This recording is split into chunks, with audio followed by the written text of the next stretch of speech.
Today I want to tell you the story about three smart donkeys. And I'm going to read to you from 1 Samuel chapter 9, verse 3, where we read this.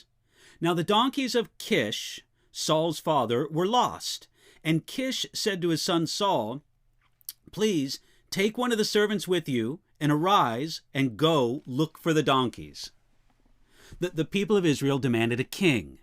The prophet Samuel knew their demand was not good, yet God told him to make the arrangements. Reluctantly, the prophet did so and prepared himself to find the first king of Israel. God made it easy for Samuel by bringing the man who would be king to the prophet. God did this through a series of strange circumstances. It all began when the donkeys of Kish, Saul's father, were lost.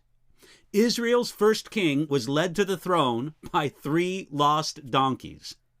This reminds us that we have no idea how God will use the seemingly normal and sometimes annoying circumstances of life. God can hide great things and life-changing events in the small problems of everyday life. There are two mistakes people make regarding God's guidance through circumstances. One mistake is to think that every event of life is heavy with meaning from God. This is wrong, because though nothing happens by accident, not everything happens for a great purpose. The second mistake is to ignore the moving of God in our life through circumstances. God wanted to use this situation to guide Saul, and God will often use circumstances in our lives the same way.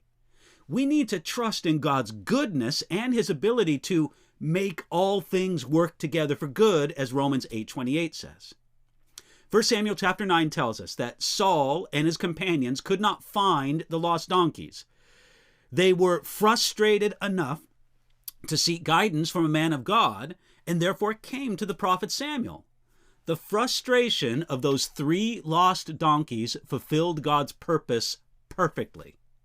Those lost donkeys could have gone anywhere, but they went exactly where God wanted them to go. They submitted themselves to what God wanted. We often speak of dumb animals, but the three lost donkeys of 1 Samuel chapter 9 were smart enough to submit to God. We should follow their good example, and we can do that today.